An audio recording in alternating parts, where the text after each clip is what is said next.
So welcome, good to see you all again. The sun is indeed shining, at least it is here for now, which is good. So tonight we have interesting combination of Police 4.0 and Equality 4.0, and given that I know both the protagonists, I suspect they're going to go off in slightly different directions, but that's absolutely okay.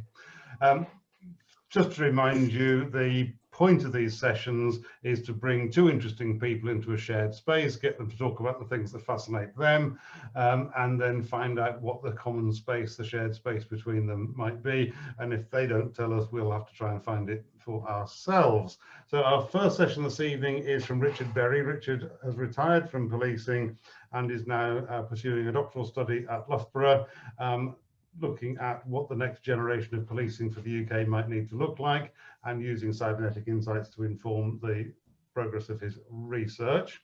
So we're going to start with Richard. Richard gets about 30 minutes when I remember to start the clock, so that I remember when to tell him to be quiet. And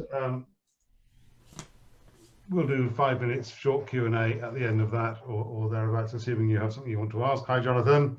And thereafter, Professor Oakland, John Oakland, will speak to us about the latest developments in quality thinking and the application of cybernetics there too, I hope. And again, a bit of Q&A. Thereafter, we will try and explore the shared space. So at which point, Richard, if you're ready to start, Angus will talk to you later about the next forthcoming event for the Insight series. Richard, away we go. Thank you. Thanks, John. Can I just confirm I've got a good screen share there? Yeah. See that? Fantastic. Okay. Well, thank you very much, everybody. So the next 30 minutes, I'll try and not make it too dry and keep a nice tempo really into what is a very complex subject when you start lifting the lid. So Polis 4.0, working title for my thesis is Developing a Systems Perspective on Transformation for British Police in the Emerging Fourth Industrial Revolution. And the word polis has its etymological roots as either a body of citizens or an ancient Greek city-state. So for the purposes of the thesis, I have defined polis as working definitions, creating the conditions for effective regulation of citizens, non-citizens and communities. Effective regulation reflects the utility of policing, safety and security, and policing is a sub-process within Polis, within that social regulation, carried out mainly by police and law enforcement agencies, acting as dynamical systems. So during the presentation, I've broken it down into component parts. So please test and explore, as John will no doubt lead the charge. And I've broken it down into context and approach of the research. I'll try and drag out a couple of case studies. There are so many, but feel free to dig into them. And look where the thesis is going. We are looking at a kind of conclusion around a biological model and something called directed evolution to meet the working title. So what does transformation kind of look like? And if I get a chance, we'll also dive into some ethical pillars, because I think they're pretty important for the future. So just a quick recap on Fourth Industrial Revolution, product of the World Economic Forum based in Davos. Klaus Schwab, the CEO, former of that organization, have kind of done some scoping work looking at the rapid advancement of various technologies, be that analytical technologies, be that biotechnologies, and how they fuse together, and the sheer proliferation, I suppose, of creativity that seems to be developing within society. And they've kind of come up with a number of areas for impact, whether it's disruption to existing parts of the economy, the need for agile governance, security and conflict changing in its nature, and whether or not ethics and identities are going to change within this new society 4.0. One of the earlier manifestations, I think, of this is being driven by 5G. We are presently in a situation where we have 5G radio. I'm sorry, I'm getting some feedback there. Yeah, that's better. We're getting 5G radio. 5G core network will develop, no doubt, in the very near future, and we'll see these ranges of devices. And I'm sorry, I'm still getting feedback. It's gone now. Ranges of devices out there, whether it's autonomous vehicles or the development of cyborgism, people using implants, and we've already got devices attached to us in various forms, in a high density sensory environment, which creates a whole new challenge. We've never had that before. It's something very new. I just wanted to throw in a comment here from one of my interviews, interview number 30. This was a detective superintendent who had worked on digital intelligence and investigation at a national level. And he asked the very obvious question: if we honestly believe there is a fourth industrial revolution coming, why aren't we preparing for this? And I think that's a really nice lead into the thesis itself. There were a number of texts, a number of perspectives that I wanted to gather and kind of share with you tonight. One of them comes from Oliver Sacks and his work on encephalitis lethargica, shown in the film and the book Awakenings. And Sacks is quite interesting because his perspective was diagnose what you see. Don't necessarily follow medical convention because you'll kind of get what you've always got. But he also, I think the two quotes that I put up there talks very importantly. It's insufficient to consider disease purely in mechanical or chemical terms. Consider it in biological and also metaphysical terms, organizations and designs. And further to that, he quotes Wittgenstein, one of Wittgenstein's earlier works, Philosophical Investigations, when the philosopher talks about depicting landscapes through images and remarks. So getting that feedback from the environment to actually influence the very nature of investigation. So how did I approach this? Well, baseline, I would describe myself as an immersed scholar. What does that mean? Well, it's embedded research, living the reality under investigation, enabled by specific knowledge, with access to unique networks and experiences. And those networks and experiences really kind of help to shape the material gathering.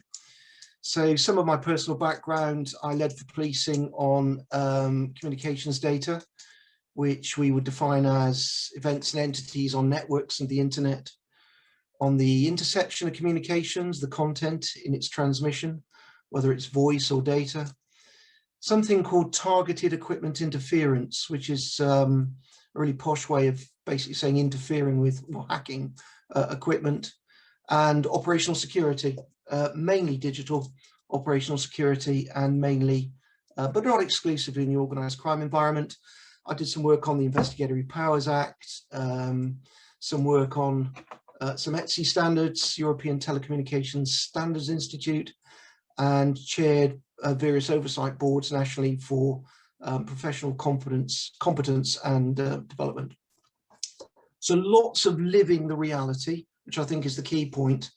And on the way, I've gathered presentations, documents, and been involved in various events. And there's a couple up there. Just the one I'll highlight is the Denmark case, where 10,000 criminal cases were affected by essentially faults in data. The validity in the data in the system was perceived to be wrong. This case was geolocation data, to say that person was in that place at that particular time when in fact they may not have been. So some really important stuff for the future. What did I have? I had fragmented theory and fragmented reality. My reasoning justification, therefore, was to look at abduction as a way of understanding it. And if we look at the left cloud, that's the summation of my first Gateway report. You'll see that knowledge is right in the middle of that. And yet, then if you look at the interview number 3, knowledge or no is right in the middle of that. So it's kind of saying there's some consistency here around what the theory is saying, but also the reality. And in terms of my epistemic justification, I chose an approach called engaged scholarship, which is not conventional in terms of approaching a doctorate, certainly in a business school. And this approach led me to start with reality, to collapse the research space and adopt a hierarchical approach to theory. So the overall theory in the work is cybernetics and complexity, but a thesis by 3 papers, I broke it down and looked at not only innovation and how that works, but looked at skills and knowledge using conventional academic theories. So open innovation theory, a guy called Chesbrough and Marcel Bogus, Henry Chesbrough and Marcel Bogus, provided a framework for looking at innovation. Also took entrepreneurial state theory from a lady called Maezu Kato, and looked at knowledge through Nanaka's classical work, I think, on knowledge creation. But when it came to data, and this is the important point, I couldn't really find any credible theory. So using the reality, I came up with my own theoretical framework within which to explore data. For colleagues who are not familiar with abduction, just to flag up, it's back to a guy called Charles Peirce, and I would describe it as the pragmatism score to find the most likely conclusion from the observations. So I ended up with this approach. So data is driving the need for innovation and skills and knowledge within Polis, and approaching 4IR, we are looking at strategies for activities across complex adaptive systems of capabilities, which for us underpin the rule of law. So let's just dive into the data model. So Cybernetics talks about variety, and that's really, really useful as a start. It wasn't particularly useful for me because I wanted to understand the characteristics of variety and data variety driving the change within policing. So I broke it down initially into a V8 model and latterly added viscosity of data as my 9th V. So immediately we've got 2 orders of variety to consider. The first order is variety itself, and then its characteristic parts. So let's just pick one of those. So viscosity, I think, is the one I'll pick. Is that data solid? Is it firm? Is it stored somewhere? Is it liquid? So on some capabilities, we'll have a different set of data at 3:05 to the set of data we had at 3 o'clock. And increasingly, we are seeing, particularly with content, data ephemerized, it disappears. What does that mean for justice? What does that mean for safety? Potentially some huge implications. And of course, we can then break this second order of variety down into a third order. And the one I've quoted there is veracity. It's very easy in this post-truth world to create false content, whether that is written or multimedia, but also to fabricate your metadata. So spoofing apps have been out there for a long time. And even iOS and Android are now tumbling things like MAC addresses. So not obfuscating the metadata and not making that readily available. What do we trust? Maezu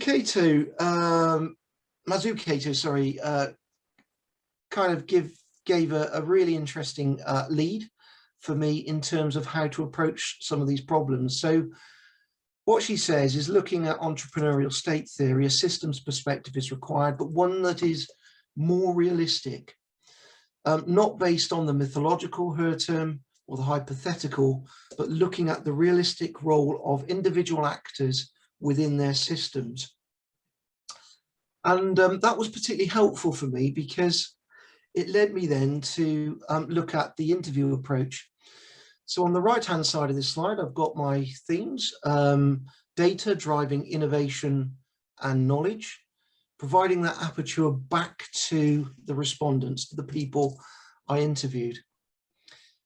But also recognizing that those people themselves are cybernetic systems, and taking a model from a consultant psychiatrist, Ben Chanot, who primarily deals with, I believe, burned out doctors, trying to look at how these people as cybernetic systems were managing data in the police environment. So Ben's model, people responding to the reality, quite often stressful demand, constrained by the context, the corporate context and the culture in which they're operating, and themselves as individuals shaped by their past, their conscious and the subconscious, the internal cybernetics, and sometimes that is stress related, and how they kind of deal with that. So I ended up with a research design of 40 people, all interviewed during COVID lockdowns. They were personally selected, 25 from law enforcement, 8 contractors working within law enforcement and security capabilities, 2 from telecommunications operators, and 10 technologists. These interviews were flowing conversations. The shortest lasted for just over an hour, hour and a half, and the longest lasted 3 sessions over 5 hours. And what was really interesting, going back to those internal cybernetics, people were asking for more interviews. They were cathartic. Some people described them as counselling. And because of the obfuscation of organisations and interviews, they were remarkably frank. With all that material, I then used artificial intelligence to kind of help me, saved hundreds of hours of effort, and still is.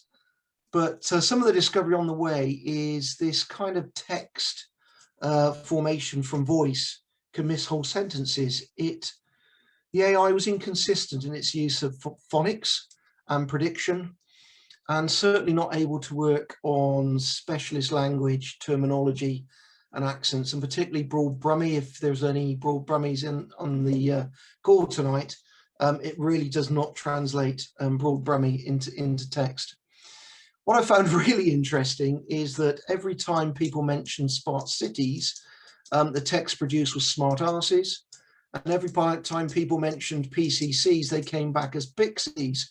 So you would be forgiven for thinking, by looking at the raw text, that actually the people running policing were smart-arsed pixies. Each interview takes a long time to verify and code. A 2-hour interview basically takes 2 days of effort.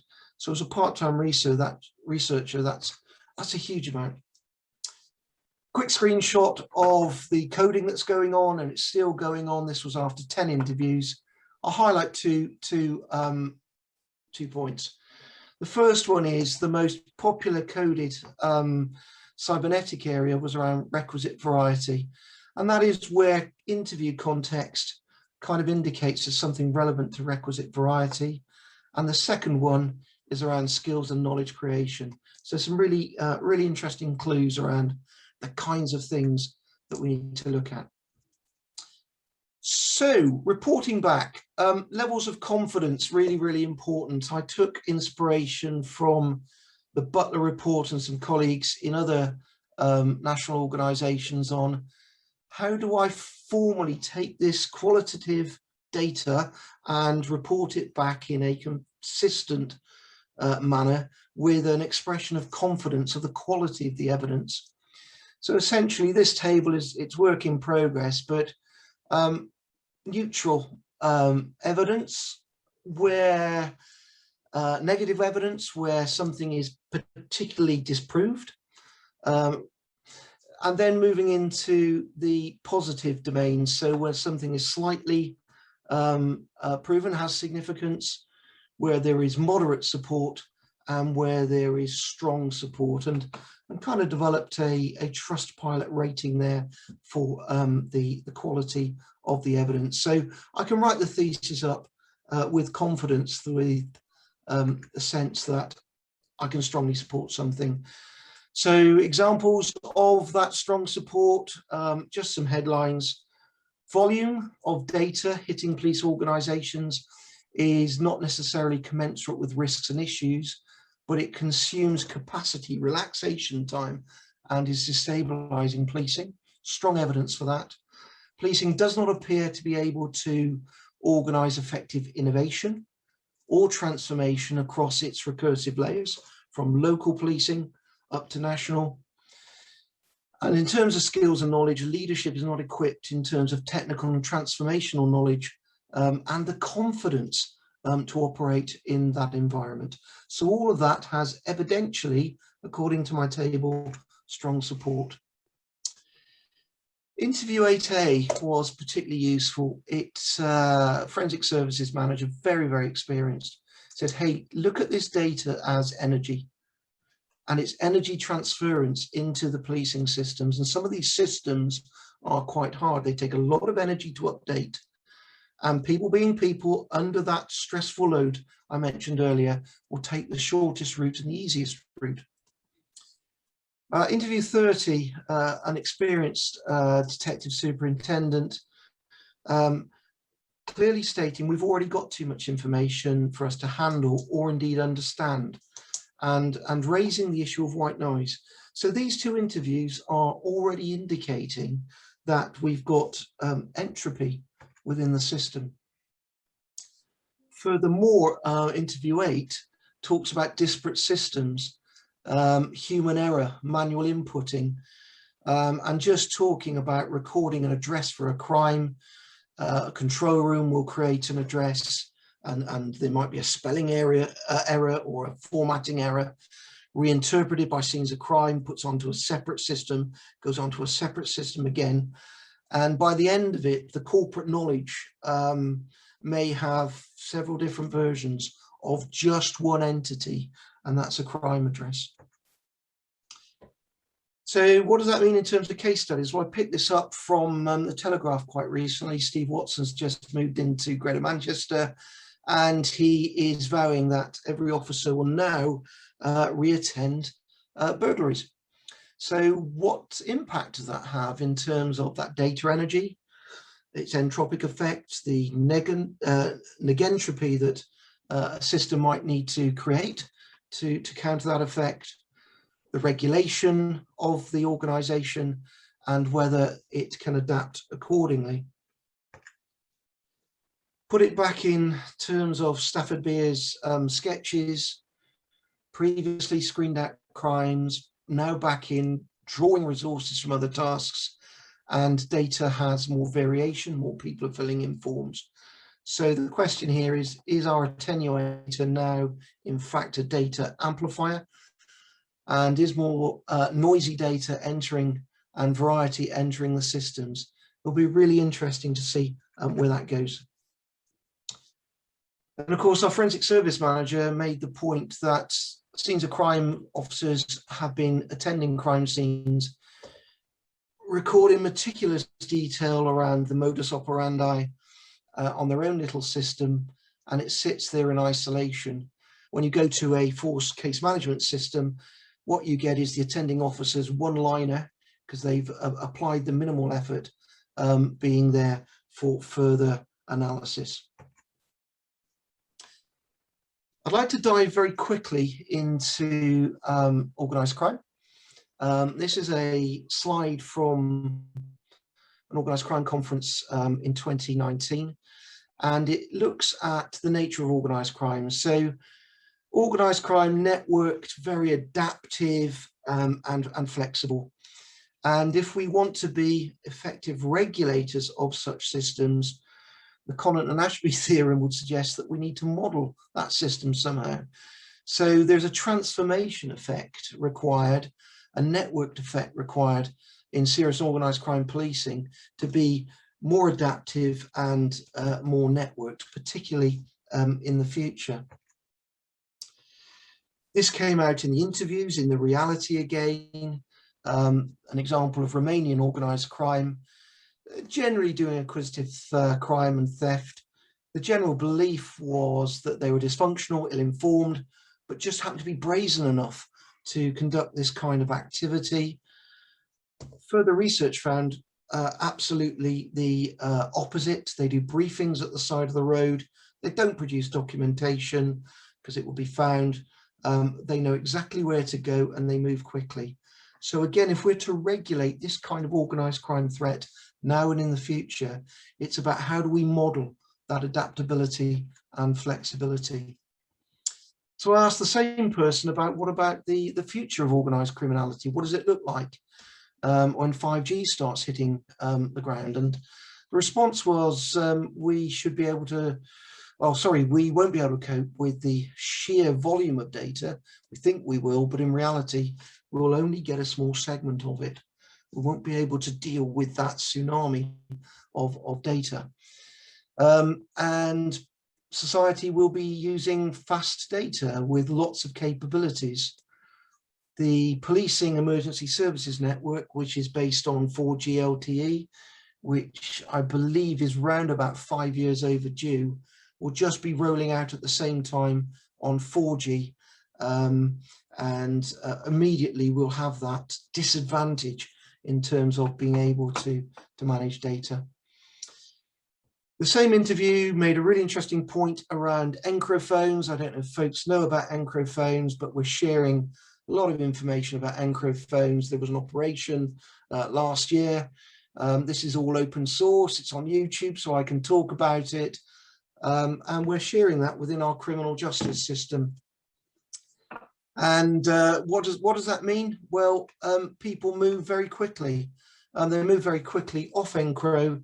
And the day that broke in the news, I received a note from a colleague saying, it looks like people are already moving on to X systems. So very adaptive, chasing that adversary. About 5 minutes, Richard.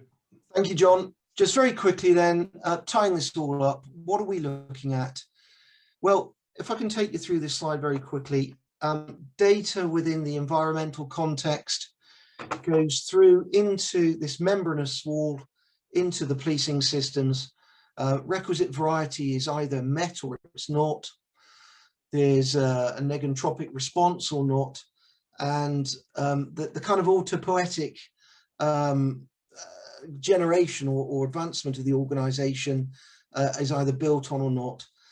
It builds up noise within the system, and there is some kind of response or not back out there in society. But meantime, we're seeing this kind of Lamarckian process of rapid evolution of data capabilities. They're changing, if not on a daily basis, certainly on a weekly and monthly basis. And we're seeing adaptive forms of data then creating that pressure on policing.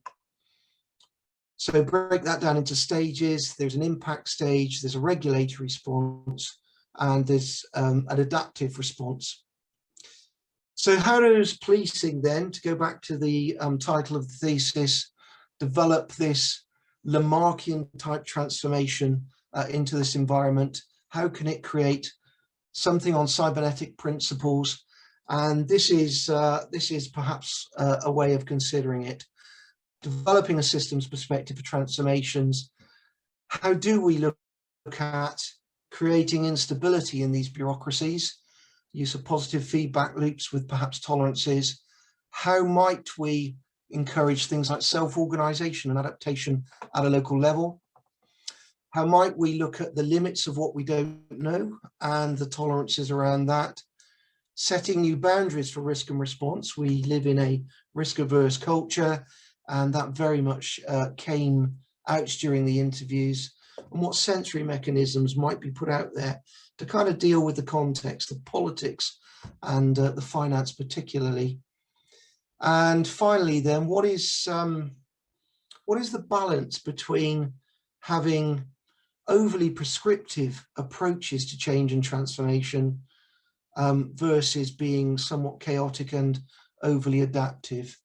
And the notes at the top there show that at the moment, policing generally operates within that red zone, where we're focusing on being effective, and entrepreneurialism isn't particularly strong, or it certainly withers if it grows, and emergence being perhaps the goal and the challenge. The only example of emergence I can think of is the need to adapt to things like COVID-19. And I'll kind of leave it there, John, if I may.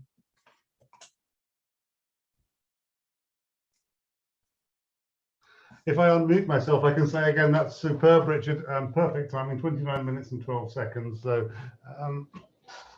exactly to the point. I have no idea what you said, but you said it perfectly on time, which is probably the main thing. But I say that with my bureaucrat's hat on. We'll come to a couple of questions just in a second. But what you're kind of suggesting is that the George Dixon stable, reliable, solid copper, wandering around the streets, beating people over the head with a nightstick from time to time, but working in a very highly regulated manner, will need to be replaced by something rather different. Do you want to do a little bit more on the rather different, and how that sits within a legal framework? Yeah, absolutely, John. So it is different. I think there will always be a need for that kind of public order type regulation. That's not going away. It's how you fill the gap and the complex and changing gap within Polis. I mean, the skills and knowledge evidence that came out from the interviews demonstrate that it's not just leadership, it's at those recursive layers within organizations. People are genuinely not able to keep up with the nature of those challenges. So cybercrime, cyber fraud, it's a pretty old hat now, but it's morphing and changing. We're seeing a massive shift to ransomware at the moment. In old money, that's kidnap and extortion. And we've got the old money. We're absolutely super at kidnap and extortion, old skills. It's the new stuff that's challenging, John. So it's being able to adapt and grow the offering to offer that requisite variety, or not. So, you know, some other system might take that over. So the follow-on question, and I'll pick this one up from Robin Stoll. So Robin asked, is 5G the threat or the solution, or both? And I want to add to that is it generating a situation where the ability of the autopoietic system to produce itself will actually be overwhelmed by the change in the environment?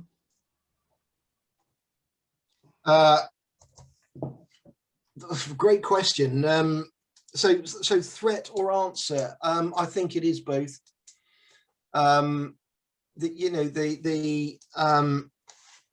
I haven't seen any scoping work looking at. Well, people talk about security being, the security of that 5G related system. As we know, systems are people and machine increasingly, and people are becoming nodes of the internet increasingly. So 5G it is certainly the threat in terms of what we don't know. Is it the answer? Again, we don't know. We haven't actually looked at in detail what 5G means. I mean, the standards are still being written. The encryption of metadata within 5G and software-defined networking, those standards have been written. Well, that's got implications. Could I articulate them now in detail how they're going to affect you in 2024, 2025? The answer is no. So there are some big gaps there. Okay, so Robin follows up with, if Polis is the regulator of the societal environmental safety is the regulator of corporate, can the same principles be applied? So can we use safety type thinking from a commercial environment and apply it to policing type thinking? That's a really interesting question, Robin. I like that one. I think you can. I think we have to, and it's part of Polis, that wider regulation of society. All of the evidence indicates that policing has to, and indeed government, will have to move from this hierarchical approach to transformation and innovation to a much more adaptive and flexible approach if we're to keep up at speed and scale, and have that local flexibility to deal with changes. Is it going to be a tipping point? I think was a point that Robin asked. A mutagenesis, I suppose, is the biological term that I would use. Potentially, yes. Or what you might see is just this slow motion erosion of capability as threats start moving out there. I mean, news every day we're seeing, you know, declarations of we must do this and we must do that already, and we're still on 4G. You know, the kind of Facebook versus Australia debate. You know, who's in charge here, Facebook or Australia, in terms of denying content? You can pick stuff out already. So complexity theory would say those are radar signals. They're on the radar already to give us clues of what the future should look like. And I think having a more adaptive approach, and I think I've got a slide somewhere a little bit later on, where, no, I haven't, sorry. Yeah, I'll leave it on that. Having that more adaptive approach is really, really important. So I do think we can learn from industry, but, you know, I'm just doing some work with some colleagues around smart cities, one in the UK, and they are absolutely not thinking around data ethics, data loss, human machine vulnerabilities, and just the ability of non-safety to adapt to this new environment. Now, that is a superb point for me to stop the conversation, because as it happens, our second speaker, Professor John Oakland, and John is also a fellow of the Society, amongst many other great honours. John's been working in the field of quality forever, I think is probably the best way to describe that. In my estimation, I probably have to say this, I think you're the only living one anyway, John, but he's the only one of the sort of global quality gurus who's still initiating and originating, you know, groundbreaking new work in the field. And I know that one of the areas that John and his team have been working on over the last months has been that thing about data quality in informing the way organizations use data to make decisions. So you know, that's a really good place to sort of hand over to different speakers. Because John's synopsis starts with businesses and organizations are continuing to evolve out of necessity, responding to an onslaught of disruption, new business models and technology. So at the point, I probably better shut up and say, John, would you care to take the floor? Yeah, certainly. Thanks, John. Can you hear me all right, as everybody says on the Zoom call? Richard, thank you very much for that talk. It was fascinating. I would love sometime to ask you about what you thought about the latest news of this big program of tackling, you know, organised crime in Europe, where they've had great success. But perhaps that will be another presentation of yours, because I think it's a very good demonstration of cybernetics at work in exactly the sort of environment you've talked about. So it's good to see that you know, people are on with that and they're doing that. So I'm going to try and do some technology here. So are you seeing the screen with the red front on? I hope. Hello? No, not yet. You haven't come up. Your screen hasn't come up yet. Okay. That's annoying. Your big green button at the bottom of your screen. That's it. Got it. Yeah, nearly there. Put yourself on slideshow. I am doing, yeah.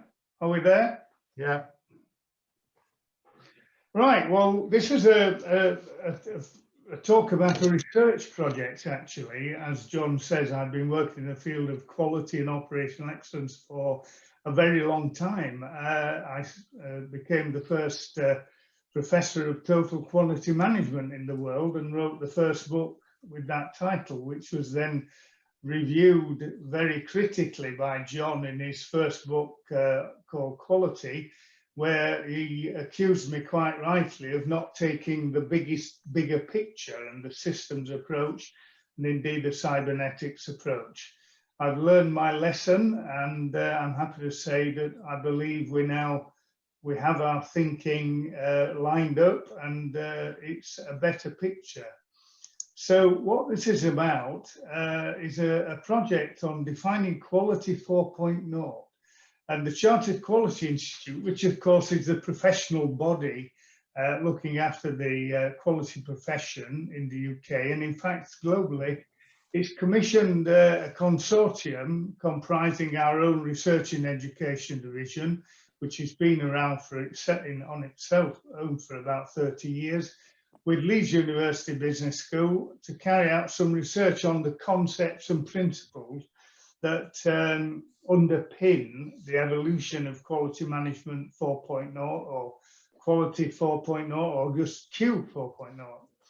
And I believe for everyone, and including the sort of work that Rich has been talking about in the police, in hospitals and in industry, in the oil industry, manufacturing, this is absolutely vital work, because as Vince Desmond, CQI CEO, said, the focus of this project is to research what we know, the academic approach of looking at what we know, what's the existing knowledge, consult a sample of industry leaders and experts, if you like, and get their views and help, let's define what this is all about, what a working definition of quality 4.0 is, and that will form the basis of our research into practices and tools that the quality profession will need, not only to thrive, but even to survive.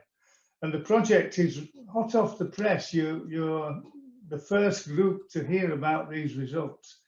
I've said to John that we can share this presentation and an infographic, which I hope I will be able to put on the screen when we've done the publication at the end of this month, because the CQI is very keen to be seen to be leading this work, and it wants to be going to the world first with these results. So you'll get the opportunity to get this stuff when we're allowed to do so. The research team is myself. I'm emeritus professor, which means old Git, of course, at the Leeds University Business School. Been an academic in the field of quality and operational management for about 40 years. Chi Yu Wong, who's Professor of Supply Chain Management at Loughborough. Ian McCabe, who's a well-known fellow of the Institute, and Dr. Katie Twyford, who really is our very heavy work associate. So John started to give the background of this project earlier, and of course it's all about the tremendous transformations that we're going through. And what this has done, of course, is enabled the use of technologies, the digital transformation, machine learning, robotics, to change every aspect of what we do. And indeed, what we're doing now, we weren't really doing it 2 years ago, and we've learned how to do it quickly because of the impact of things like the pandemic, of course. And that in itself has changed practices, it's changed the principles of quality management. And although they've been proven to be of value over hundreds of years, really, the digitalization, the highly connected world that we now live in, our global systems, mean that organizations operate in a hugely complex and tightly coupled environment. And that tight coupling, in other words, if a ship blocks up the channel in the Middle East, then that tight coupling, increased by technologies we're living with, the business models will really be challenged. They'll have to change over the next few years. So that coupling is going to increase, it's going to increase risk, and we're going to have to address that. So what's been called Quality 4.0, and we know there's just about everything 4.0, it's got to be part of that solution. And if it is, it needs to be properly understood, defined and developed. So that's what we've set out to do. And the CTI, I don't think that to date that has been done. So there you are. So we took a very systematic approach.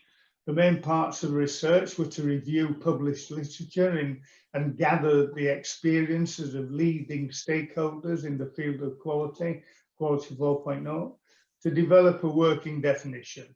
And the research sought diverse participation from individuals with a range of knowledge bases and approaches to understand what Q4.0 is, what it means to individuals and organizations, and to what extent a generalized working definition could be developed. So a critical theoretical approach was used to get underneath the surface of this, underneath the surface of digital transformation of quality, uncover assumptions that are not explicit or obvious to others, which can help in developing a common working definition. So this figure in front of you now is our approach. It was used to investigate, clarify, validate, and build a working definition of Q4.0. The approach allowed prior interpretations and its assumptions around Q4.0 to be challenged as part of a formulate, test and reformulate model. So it's good academic-based research. When you start looking at the literature on something like this, it's very interesting. I found that we had to develop some structured thinking, starting from the bottom. Who is it that does this type of publication? Who produces literature? Well, of course, we've got academics, universities, in this case, business schools. We've got practitioners with experience. We've also got a group of people who think of themselves or describe themselves as thought leaders, gurus, often without a research base. Of course, it's the large consultancies, the Duran Institute, one of the biggest consultancies in the field of quality there is. Boston Consulting Group, welded to the American Society for Quality, which is huge worldwide. Deloitte, McKinsey, they've all had a go. Professional bodies like the CQI, the ASQ, small independent consultancies, and of course ISO national standards technical committees. They look at these things and they try to define things and they try to define approaches to them. And then what is it that is the outcome of the work of that group of people? Well, some of it's structured research, others not much more than thoughts or opinion. There are longer treatises on the subject, like books and so on, reports on experiences, case studies are published, conference procedures, people stand up and talk about these things. And of course, we have standards being produced as well. And all of these people, by their structured research or the thinking in the bath or writing a standard, presenting at a conference, they're all trying to produce models and frameworks to get our understanding around this. And where do they publish? Well, I'm hearing a little bit of feedback. Are you hearing me all right? You still okay on hearing? John, pause a second. Richard, can you go on mute, please? That's it. Yeah, good, thanks. And of course, where do they publish things? Well, people write books. They like an article in a magazine that nobody ever questions where the background thinking has come from. Reports are produced from societies, consultancies, websites, blogs, video, you name it. You can get a publication about this anywhere. What really helps is proper structured research carried out by academics in systematic ways that is then published in peer-reviewed journals. And of course, we got that down to the canvas. We also, though, had to look at all the other areas. So it was a huge task. And we essentially used the framework of overlapping disciplines of general Industry 4.0 literature, Quality 4.0 literature, and Supply Chain 4.0 literature. Because, of course, when we look at the global situation, supply chains now are so complex and full of risk and quality problems that that's a good group of literature to look at. You might be not surprised to know that if you look for Quality 4.0 in that literature set, you finish up with 75,000 references. And I might be 75 years old this year, but I haven't got 1,000 references per year. So we had to have a proper systematic approach to hone that down. You'll have to trust me that we did that. I'm not going to the detail that would drive you out into the sunshine. But what I do want to say is what came out of that very systematic literature review and survey. It's been referred to, Quality 4.0, as the digitalization of total quality management. That's a simple way of putting it, but then you have to know what total quality management is, and a lot of people have spent a lot of their time trying to work out what that is.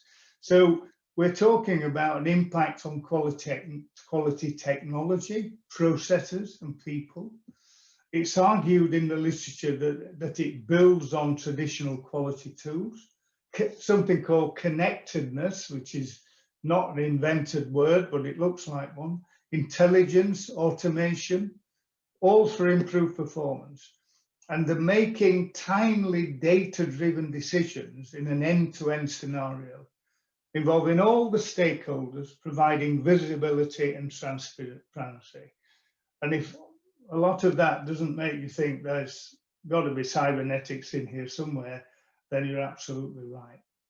People and processes, of course, are important to all areas of business, but particularly key to quality. And it's argued that while Quality 4.0 makes critical new technologies affordable and accessible to the broad market, its story is really about the application of these technologies to solve long-standing quality challenges and re-optimizing to provide novel solutions.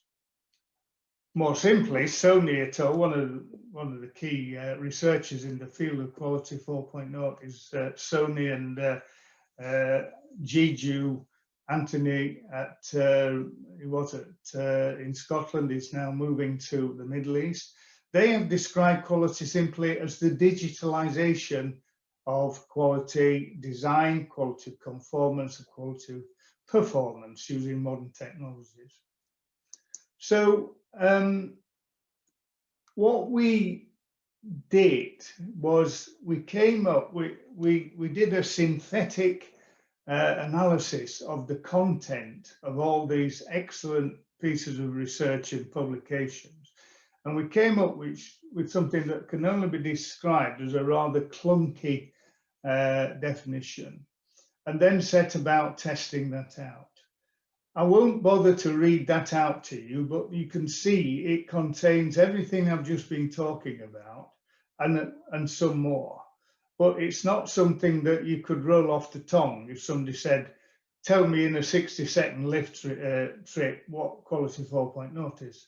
So we we carried out a survey and focus groups, and they were used in phases 2 and 3 when I showed the diagram earlier, to test out that working definition that was derived from the literature. We also put together, emerging from the literature, were 10 principles to support that. So work carried out to formulate from the literature a working definition resulted in that clunky definition with 10 emerging principles. So, for example, the first one was customer value management and individualism.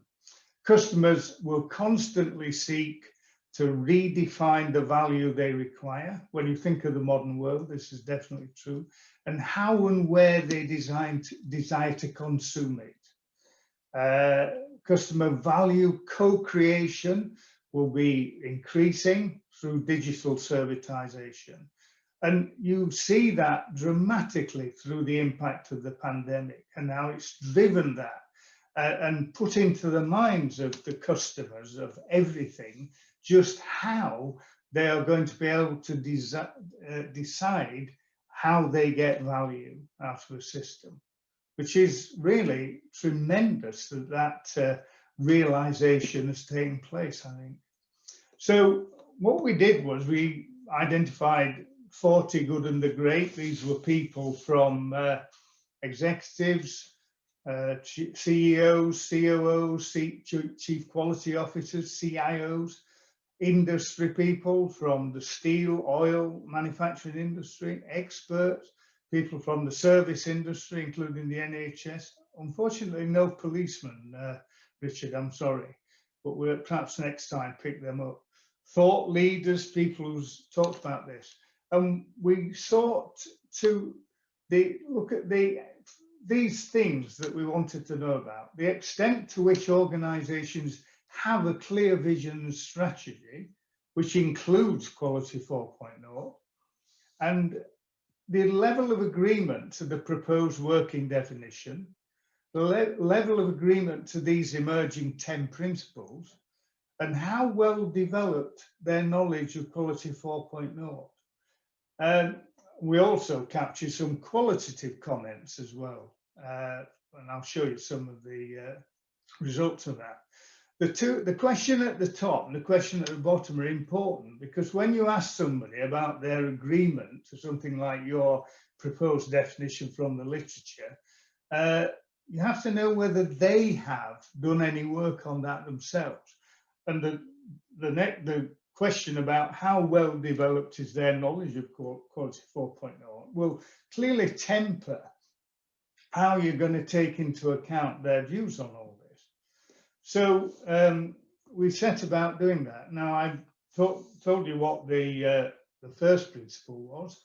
I'm not going to tell you all the rest of the 10, because you'll see why in a bit. But you'll be delighted to know that one of the principles was just labeled cybernetics, and I'll come to that in a minute. You have to, well, I don't know, get worried about the fact that when we asked the question, or we made the statement, our organization has a clear vision and strategy, which includes Quality 4.0, 20 of our 41, I think this might only add up to 40, but 20, half, disagreed, and 1 strongly disagreed. And only 8 out of the 40 strongly agreed, and another 11 agreed. So less than a half of really senior people in quite large, complex organization in a whole range of industries and organizations have been thinking about this. And when you think of the rapid changes that we've just been through, and we're going through still, that's a bit worrying. We asked about that clunky definition. We asked about their agreement to it. There was a lot of, they didn't like the length of it and the the fact that it was not memorable, but they did agree with it. So out of 41 people, only 3 disagreed, and 2 strongly disagreed, and 1 just disagreed. And what they disagreed about was things like, it's too long, and you know, we need to have it in a more crystallized form. Most of the people agreed that we'd more or less got the right content in there. So what we had to do was set about getting an easier way to communicate what we were saying, and in a way integrate the definition that we're going to come out with the principles and make that easy. And we think we've done that. I just would like to spend a few minutes on the cybernetics side. I think the field of quality and continuous improvement is important for the field of systems theory and cybernetics, because it's possible to describe the principles of total quality management from those points of view, first of all. In TQM, there's an emphasis on increasing the autonomy of workers, reducing hierarchical relationships, increasing feedback through the production process, having good relationships with customers and suppliers, and measuring results and testing innovations on a small scale. And these methods have been proven to be quite effective and increasingly are adopted in corporations and government agencies across the world. If you go into a large organization like Airbus or ABB, or in this country, Vodafone, Yorkshire Water, you will find that ingrained into them are the principles of total quality management. They are doing what we said they should start to do many years ago. Not all of them are doing it really well, but it's like everybody who goes to the gym is not doing it really well. Some are doing it better than others, but they're all there trying to get fit, and that's a good thing. And traditionally, before, if you like, we had TQM, managers may have thought of control as imposed on a function or a unit by a higher level of authority. But from a cybernetics point of view, a system should be structured in a way that it can control itself. And in this way, management has less to do with imposing control, more to do with structuring the system so that it can be self-controlling. Of course, interest in human cognition is what distinguishes cyberneticians from other fields, and total quality management has developed ideas that are compatible with constructionist cybernetics, but they tend not to emphasize the epistemology or the philosophy because they're more concerned with the practical problems of making organizations work more effectively. And there's nothing wrong with that, Your Honour. My last statement there is that organizational cybernetics and systems science have much to say for the managing of enterprise in the modern era. And so I'm delighted to tell you that when we wrote down the template, remember those principles were emerging from the literature, this vast literature, some of it very good, proper research, if you like. We put down, well, it was numbered. We've not now numbered the principles in case people think there is some sort of order, but this happened to be principle 5. And it was written then as data will be captured from multiple sources and smart networks in ecosystems will be used to dynamically regulate and improve total system performance, including their outputs, inputs, and behaviors. And what I was delighted to see, that was when we asked our 40 good and the great whether they agreed with the inclusion of that principle. And we did that by asking them, did they think it was important or very important, essential or helpful, slightly important, interesting or unimportant. Not one single person said it was not, this principle was not important. And the vast majority, the 38 people out of 41, said it was either very important or important, which was a brilliant result. And we had good results like that from most of our principles. I'll show you the schematic of those in a minute.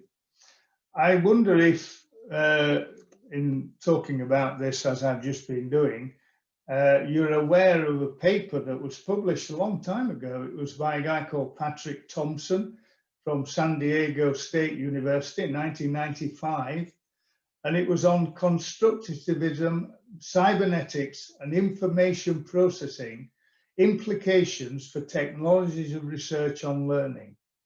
And that's a marvelous paper that underpins a lot of what we've been doing in this particular part of research. John, just pause for a second. Would you mind dropping that reference into the chat when you get the opportunity a bit later on? Absolutely, John. I've got it right. I've got it right here. Brilliant. Thank you. So we've got 10 principles. I told you what number 1 was. I told you what number 5 was. I'm not going to tell you what all those are, but you can see the sorts of things that we were saying. So here's quality 4.0. Got a clunky definition, and the emerging principles to support that are things like cyber physical systems, you'll not be surprised, network connectedness and greater visibility, data value, virtual reality, compliance and confidence, we are talking about quality, mutual trust, and so on. And again, the results were fantastic. If you look at that graph there, you'll see that there were none of them that were described as being unimportant, only by 1 or 2 people. The majority, very high percentages. And here's the cybernetics one showing very good results. So we're very pleased with that. 5 minutes, John. Sorry? 5 minutes. 5 minutes, okay. I think we've no problem with that. No chance of meeting 5 minutes. Right.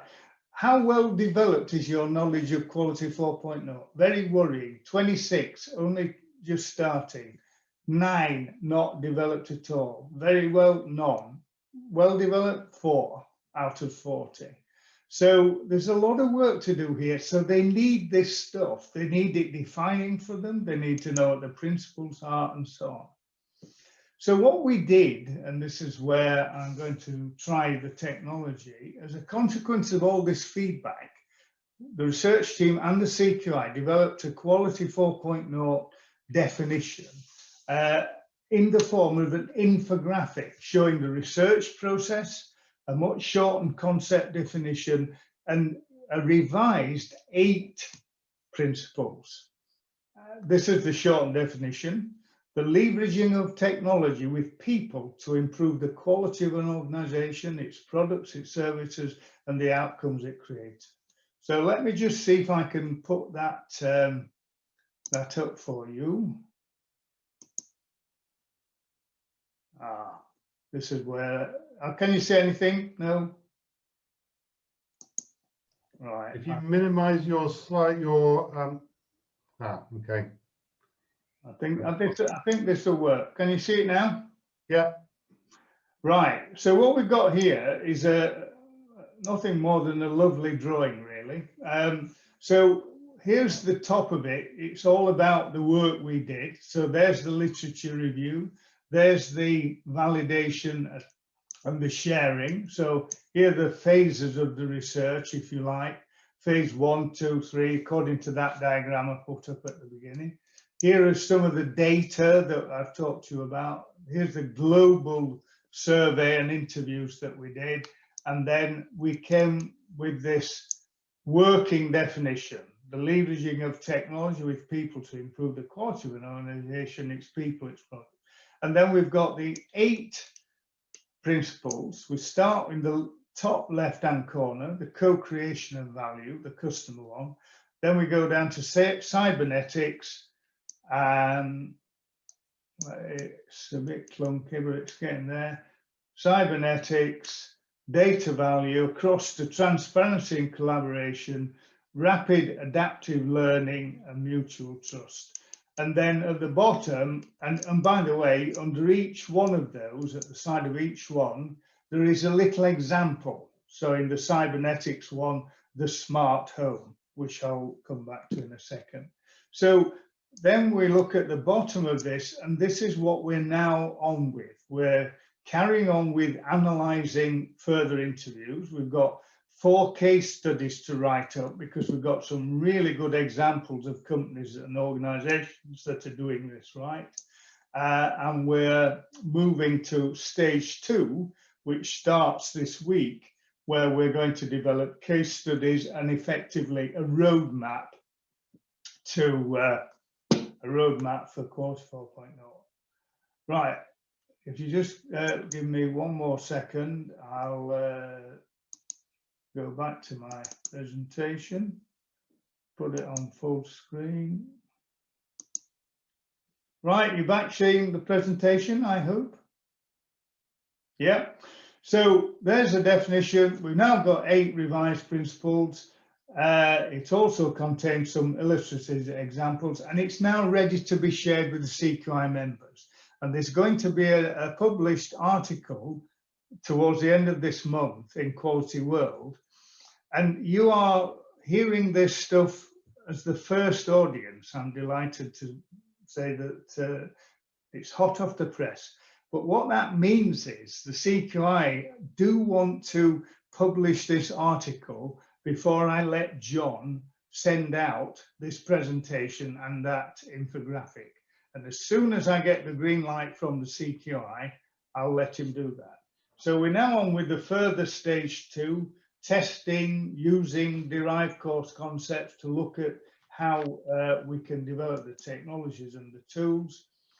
We started, in terms of cybernetics, we started with the one I read out to you. We've now got data is captured from multiple sources across vertical and horizontal end-to-end supply chain, interconnected and smart networks in ecosystems are increasingly used to dynamically regulate and improve total system performance, including behaviors at the front now, inputs and outputs. And we've given a smart home example of that in practice, first and second order cybernetic. So in summary, ladies and gentlemen, or lady and gentlemen, the CQI launched a research project through which a concept definition of Quality 4.0, supported by 8 principles, has been developed. We recognise, and the CQI recognises, this is a real game changer for the quality profession. And it's properly structured, wide-ranging, systematic research. It creates the need for the quality professionals in the world and the chief executives in the world to engage with the outcomes and begin a personal development plan, if you like. And we're looking forward to the stage 2, which will develop the CQI's competency framework, which is in 5 parts: leadership, governance, assurance, improvement, and content. And then we're going to move from the what's of the work that we've been doing, what is Quality 4.0, into the how's, into the where's, into the who's of actually doing this and create a roadmap. And that infographic, when you get it, will have clear implications for the CQI, for its learning and its development programs and so on. And it certainly will have an implication for John Beckford's next edition of Quality, because I shall be looking to see if he's learned all the lessons that this research is showing him. Those are the people who did the work. Thank you very much indeed. Look forward to any questions that have developed whilst I've been talking. Wow. So first of all, a world first for the Cybernetic Society. It's not often we get a groundbreaking piece of research coming up from one of these. That is absolutely fabulous. So I have so many things written down, John, I almost don't know where to start. And I'm looking at the draft edition of Quality version 5 and thinking I definitely need to revisit the Oakland chapter. You better send it me, John. Well, I was thinking I'll send it to you. You can rewrite it for me. It'd be much more satisfactory, wouldn't it? I know Robin's got a question, which I will come to in just a second. I'm sort of sitting here thinking, when you said to them that you flagged up to them cybernetics, how many of them could give you a definition of what they thought cybernetics was? Well, you may remember I put it on LinkedIn that I was delighted to be made a fellow of the Cybernetics Society, and I got some very nice comments, including from a barrister friend of mine who I play golf with, that we must have around very soon so I can learn all about what cybernetics is. I have to say that if you just stick with the term cybernetics, you do need the explanation. But we don't, the way we've been handling that, well, first of all, it's not been as bad as you might think. You know, I think people are better read than you expect. And as soon as you start talking about it, you know, a lot of nodding of heads and agreement. I don't think I'd direct them to read some academic papers on cybernetics where they might have to learn a new language, which is not what the average practitioner of quality or indeed the average chief executive is going to be able to cope with. But we're in the business, if you like, here of translating some of that language. I think we're pushing at an open door. That's the good news. I was delighted with the response because I thought we might get Principle 5 sticking out with, I don't agree with any of this, you know, I don't even know what this means. That's not happened, John. That's very encouraging for the rest of us that make our livings out of cybernetics. That's good. Robin, do you want to come in with your question or comment, observation, whatever it may be? I've made several. I think it's very interesting to draw parallels between the quality world and the safety world. There's always been the QHSE aspect, and there's within safety there's human resources as well.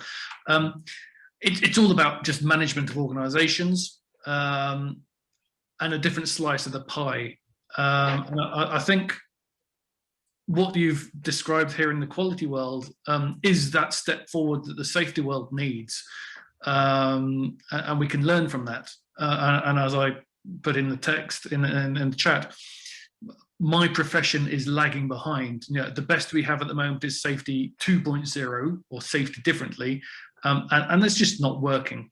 They know safety traditional concepts are flawed, but they can't get out of their own mindset to actually see what the options are to move forward. There are a very small number of safety practitioners who are dabbling in systemic thinking, but there's not enough to make a sort of a movement of it. But I think if your sort of 8 points now are something that the quality world is going to adopt, there's certainly a very good opportunity there for the safety world to you know, pull on the tails and be dragged along behind. Yeah. I agree with, empathise with all of that. I think quality and safety over the decades have moved together, haven't they? At one time, safety was well out in front of quality because you could threaten to send the chief executive to jail if he didn't get this right. And if he killed anybody, he was probably in for a life sentence. But if he sent the wrong quality product, that didn't happen to him. He certainly didn't go to jail. He should have done, but he didn't. But we have seen quality and safety going up the ladder together. And I remember writing some stuff which I just not copied, but you know, I took from the thinking in safety, and it was brilliant for doing inspections with regard to safety, inspections with regard to defects and defective. I don't want to go down to that level, Robin, but you're absolutely right. And I would say an opportunity is to create the term, as if it's not talked about, safety 4.0. Everybody's got a 4.0. finance 4.0, that you name it 4.0, and then say, what does that mean for us? And it makes you do all this work that we're now, you know. It does tie in with Richard's talk about the data flow, you know, the capacities for data flow and data management in the safety world. I don't have the answers. I'm trying to work on them. I'm trying to discover them. I really enjoy these forums, these webinars, to really mix around my thoughts to come up with potential opportunities.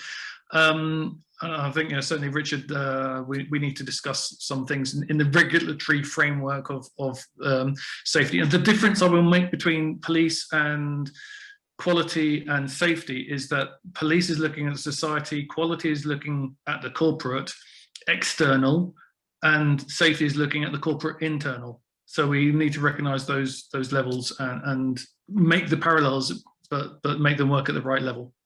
I think my observation, Robin, is going to be, from your point of view, I think John's just presented you with a sort of a golden opportunity to be the revolutionary leader in the safety movement, and actually help the industry redefine. I mean, every revolution starts with a lone nutter, and maybe in this particular instance, you get to be that person. You think about the history of most movements. Even the sort of tedious ones of running organizations, they all have one or two people out there who we look back into the history and say, if so and so hadn't done this at that point, we'd be in a different place. And I think we can look at where we are. What can I do about it is probably a really important question. I was intrigued by a number of things in here. I know other people want to come in. And I'm going to tie two things together. Richard, I'm going to get you to come back in at this point. John talks about mutual trust, and policing certainly in the UK relies on mutual trust between the public and the police and the process of government. And we can apply that exactly that same thing, I think, into an organisational context. And I want to connect that then with, so is this a technology problem or is it a cultural problem when we start to then play with that space? Nice easy one for you, Rich. Thanks, John. That's what we call a low ball, but I'll gladly take that and not drop the pass. I think trust, where do we start with trust?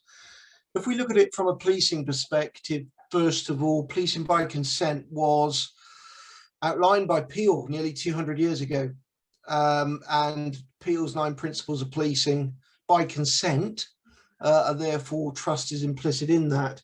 I think themselves are looking to be influenced by 4.0, whether it's quality, whether it's safety, and probably lots of other 4.0s along the way. John, the second part, please, can you just re-emphasize that? Yeah, so is the shift a technology shift or a cultural shift? That's the sort of... Yeah. I think it's both. It's got to be both. From my research, culture is much as the problem as it is hardwiring systems. I think the issue is the complexity, because we tend to treat these things as singular, versions. What you have is a complex matrix of different cultures, different systems operating. And I'm not just talking about technical systems, I'm talking about human machine systems. And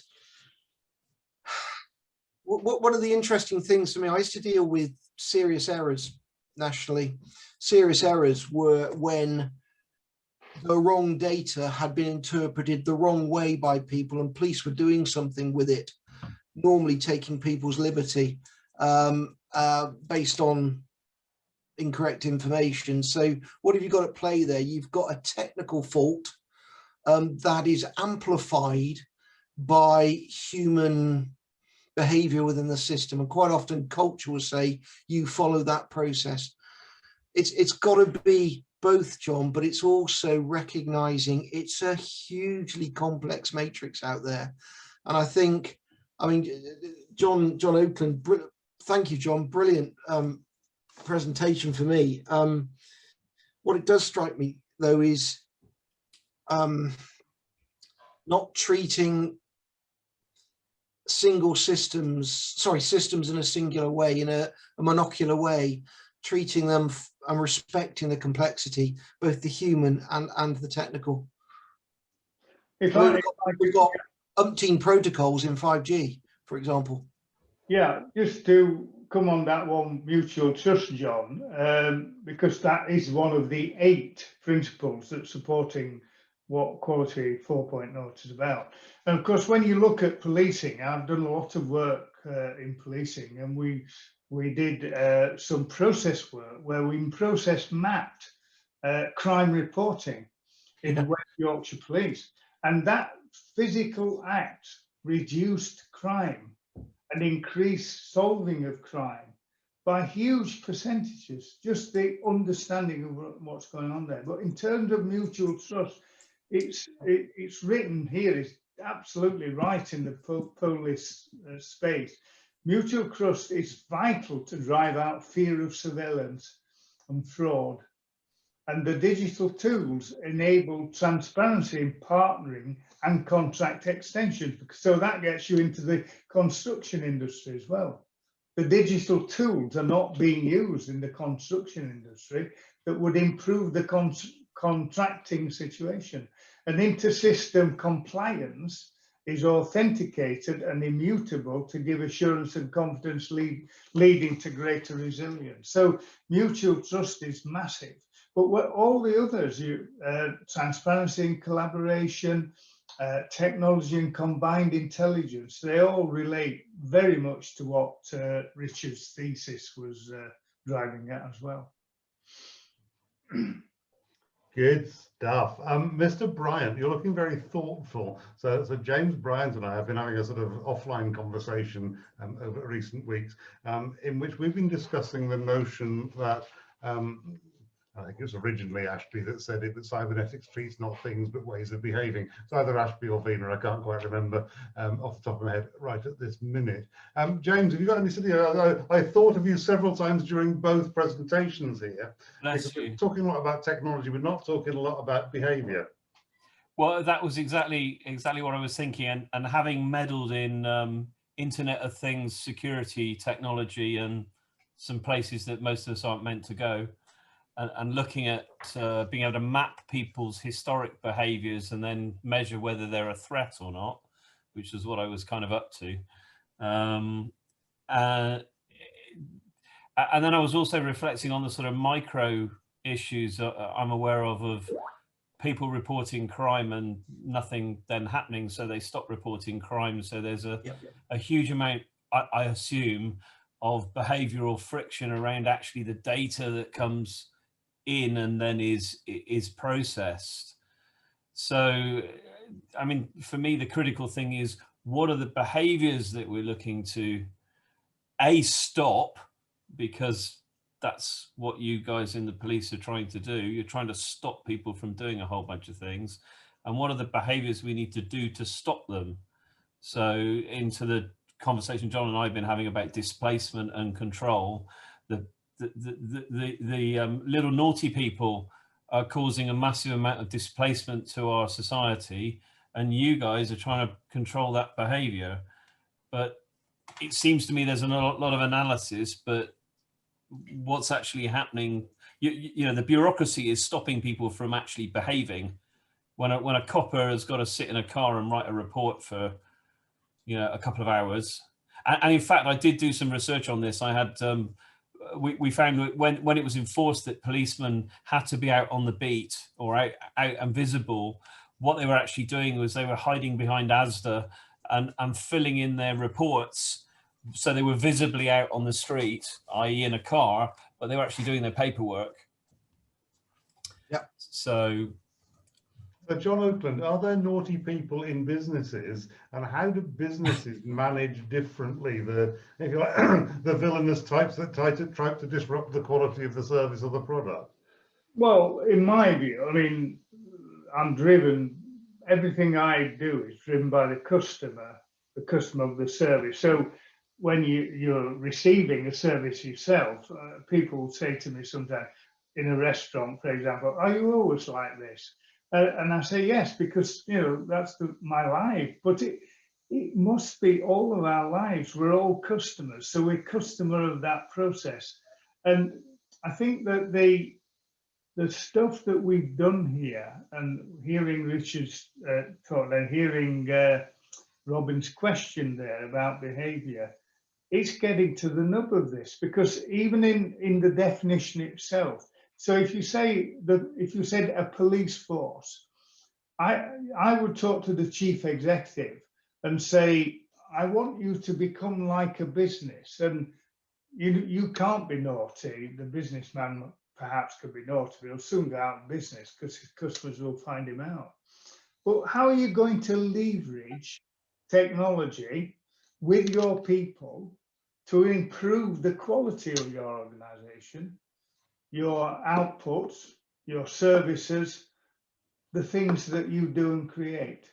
And then to come to Robin's point about the behaviors, that gets you into straight away the cybernetics principle that we've identified, and say to the head of that police unit, perhaps, what's going on in your interconnected smart systems that are being increasingly used to dynamically regulate and improve your total system performance, stopping crime, catching criminals, putting them away. Because we know that a lot of work goes on in catching the criminal, and then we haven't done the job, and it fails at the Crown Prosecution Service, or they get off in the court because there's a legal loophole. So all of that stuff, your total system performance, including behaviours, inputs and output, start thinking about that. And I would guarantee, if you put it in the language of their business, not in the very general way that I've just said it, you would get them to start thinking about how to improve things and how to change people's behavior, which is one of the most difficult things to do. Do you respond on that, James? And then I'm going to go to David Dewhurst, who's lobbed a couple of interesting grenades into the conversation. Yeah, so John, I'm on your side re quality. You know, you guys train me, and I'm in a quality group that meets every Wednesday. But long story. The thing is when I speak to people in senior positions in organisations. Is that a drinking group? Yeah, just to get clarity on that. Sorry? The group you're in, I'm interested to know what that. It's not a drinking group, is it? It's called the Coffee Shop, but I'll drop you a line. The thing is people that I speak to, they would love to be doing quality, but they're paddling so hard just to stay still. They're working 60 hours a week instead of 40. And if you talk to them about, you know, improving things, they cry. Come straight back to you on that one. You know as well as I do that we have to break out of this vicious circle. Agreed. The fact that they're running around like blue bottom flies is because they're doing everything in the wrong order, or they're doing it wrong, or their people haven't got the right competencies, or they're not trained, and we need more of them who are not competent and not. I'm going through that growth in our organisation now. We can't get through this work. We need more people who can't get through the work. That is not the answer. So we have to get into.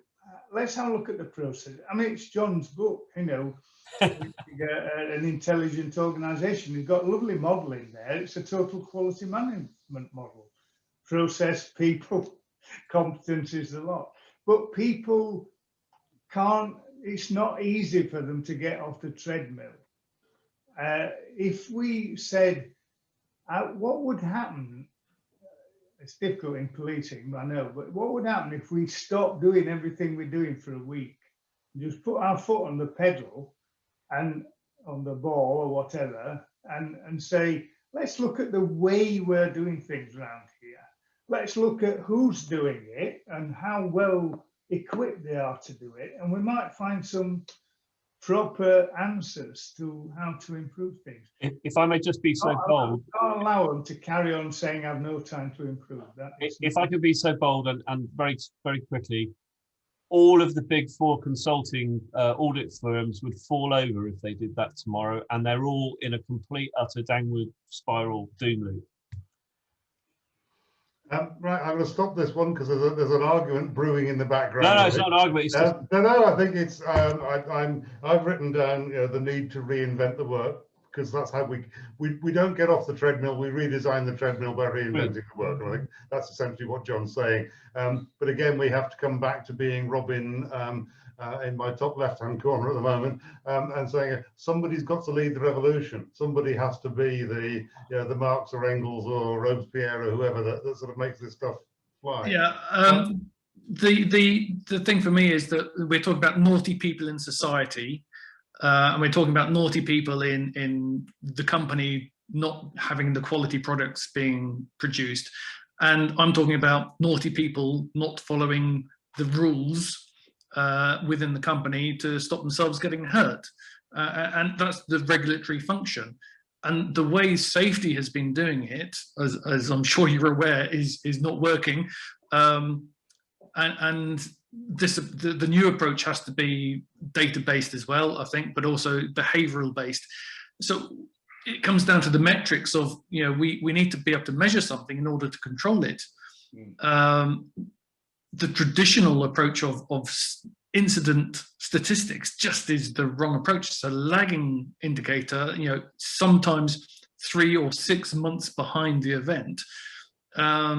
It's not working for me. I'm looking at competence. We've mentioned competence in a number of conversations tonight, and I think my way ahead, and I'm trying to do it in my work now, is to establish the competence, and I equate competence to the requisite variety to manage risks, and competence at different places. Workers need the competence to manage the immediate real-time risks that they are faced in the workplace. Managers need the competence to manage the continual improvement, the quality side.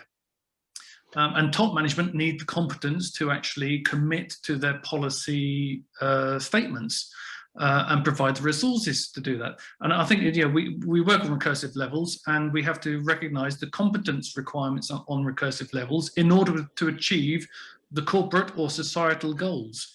And the It's problem not the other end with the assumption that whatever can go wrong will go wrong, but pick up both from Richard and John.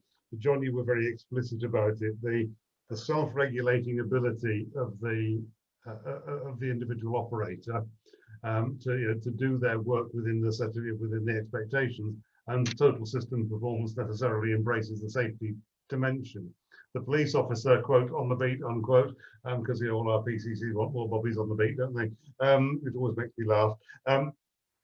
They have the same thing: massive operational autonomy to get it right or get it wrong, to follow the process or not follow the process. And the successful ones are the ones that recognize that actually, certainly I would say, where human judgment is involved in the delivery of any product or service, they're actually capable of embracing the greyness at the edge of the process, and doing so in a manner which is compliant both with the customer expectations in John's world and the legal system's expectation in Richard's, where they're sort of, it isn't black and white, and the delusion of dealing with or pretending the world is black and white can be quite challenging.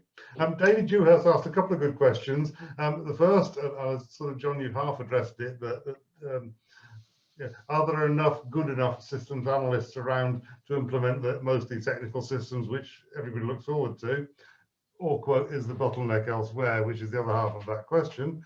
So let's go with that one. Richard, systems analysis and systems analysts in policing. Don't giggle, please.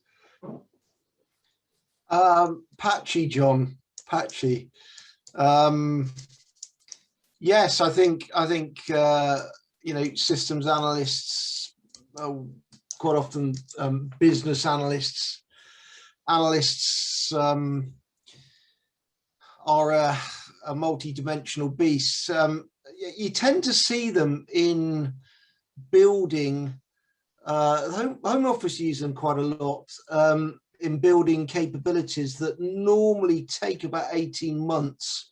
Meanwhile, the data world has moved on, and they've designed it's absolutum obsoletum, as Bia would say. You know, you're responding too slowly to the changes in the environment. So it's a really difficult tension between building the perfect beast and actually building something that will do, because literally the way the data environment's moving, you're looking to burn stuff after 12 months. Anything longer as development time is almost wasteful. So there's a real balance there. In terms of, yeah, I'll leave it there. Sorry, thank you.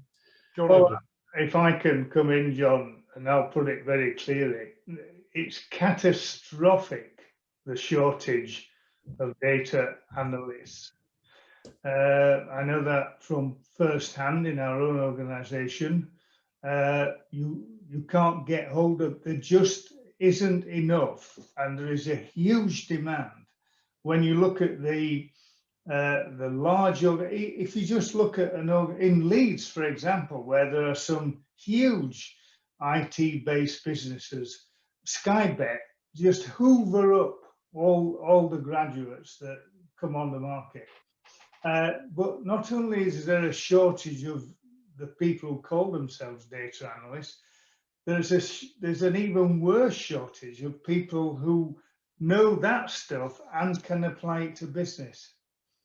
And that's like a rare animal. So organizations have to take those people in and then train them how to be human beings, how to speak the language of business, how to operate within a process, how to think about the people. So if you take the policing side, it must be a huge problem, both in terms of developing the competence of the police force and having the right data analysts and the right attitude towards looking at the data, developing the right technology and applying the technology. So putting the device in the policeman's hands so that he can immediately report back and get a signal as whether this car's done.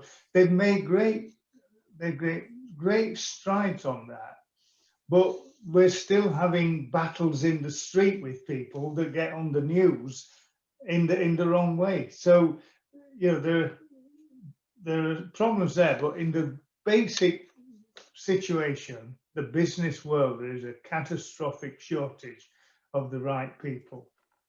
Breed now, have lots of children. Jonathan Randall, you've got an interesting take on. Yeah, get them signed up for a university degree in mathematics. Jonathan, your question, picking up from the chat, do you want to? Yeah, that's fine. Yeah, I've tended to, in my organisation, observe a strong cultural, perceptual correlation with how much time people are spending improving. The most striking example was a few years ago, we formed one big team out of a couple of hundred people. About 100 were from predominantly one part of the organisation, and whatever the initiative was, it's like, we're too busy on the day job, we haven't got time to do this.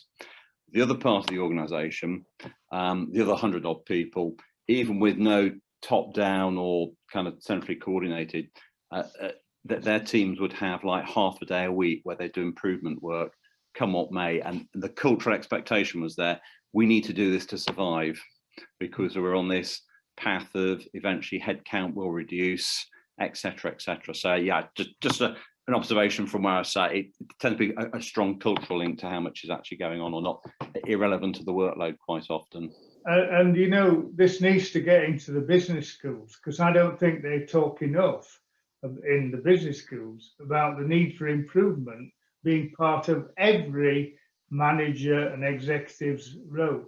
It's like, oh, do I want to bother with that? No, I don't think I'll bother with it. You're joking. It's like an accountant not knowing how to read a balance sheet.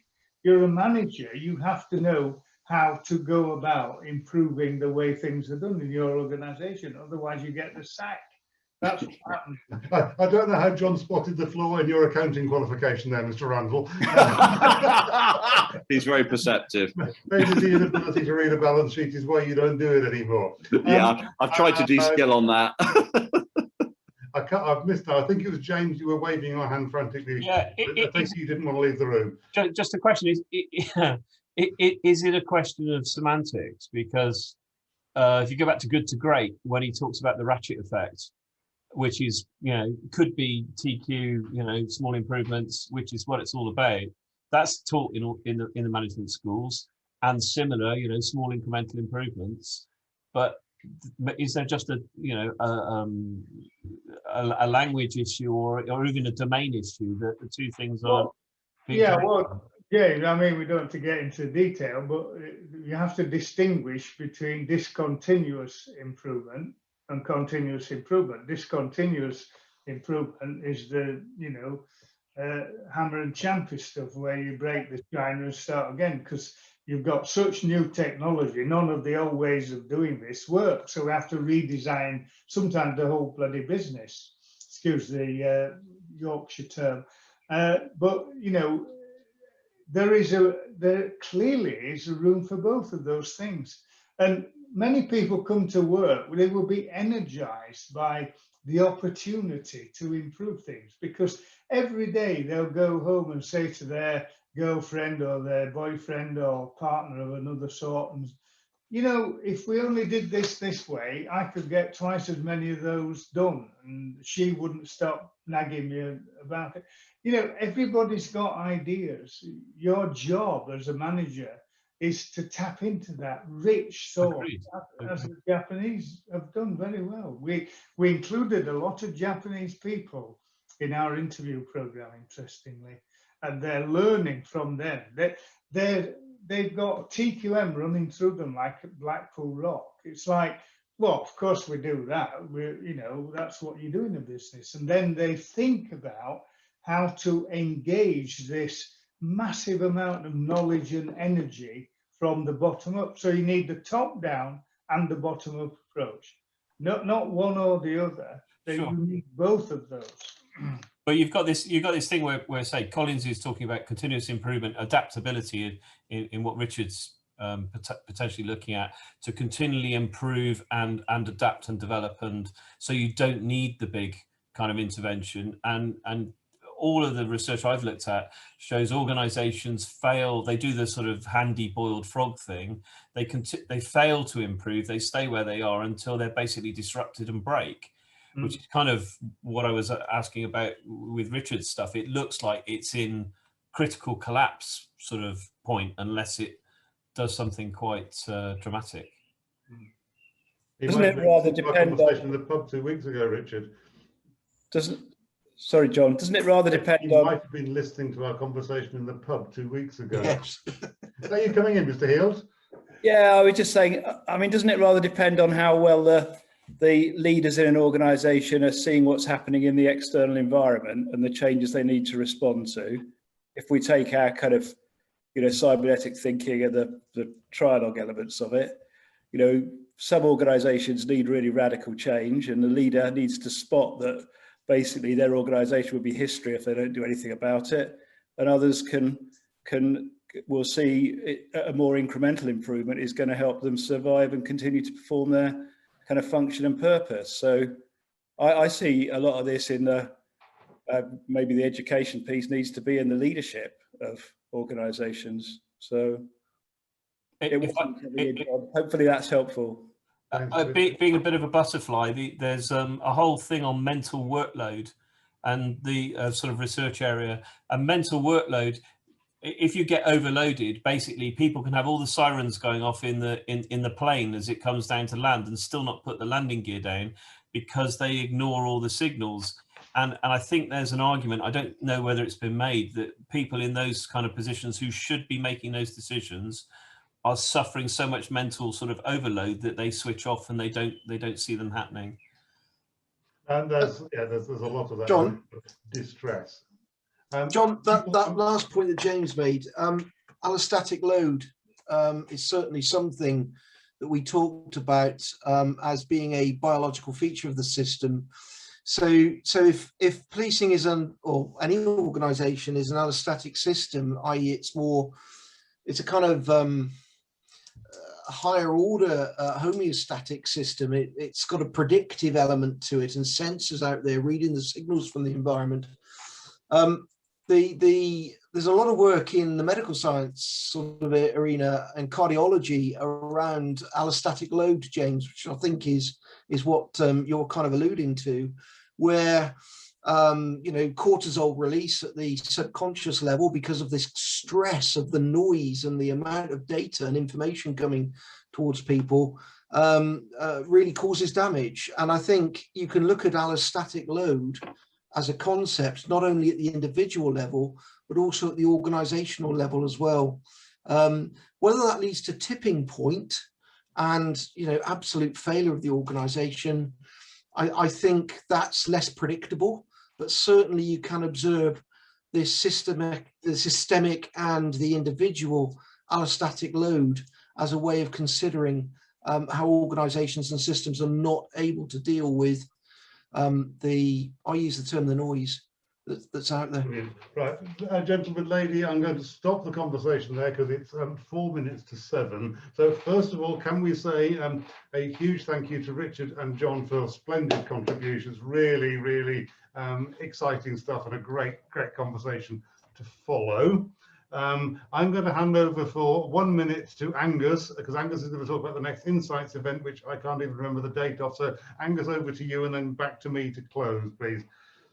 Hello, thanks very much, John. It's the 4th Tuesday of the month, and we'll be looking at the cybernetics of brand and identity in organizations.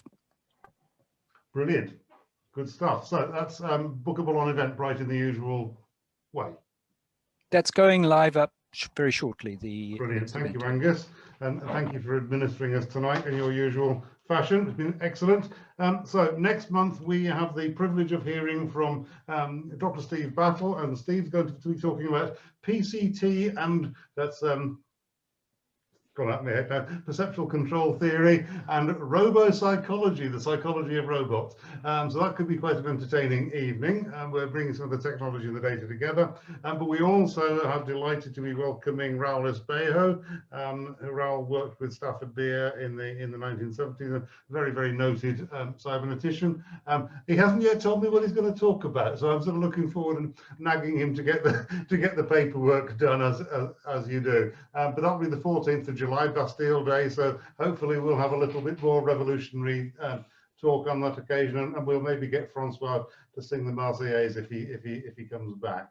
But everybody, thank you very, very much indeed, and look forward to seeing you all again in a few weeks' time. Thank you.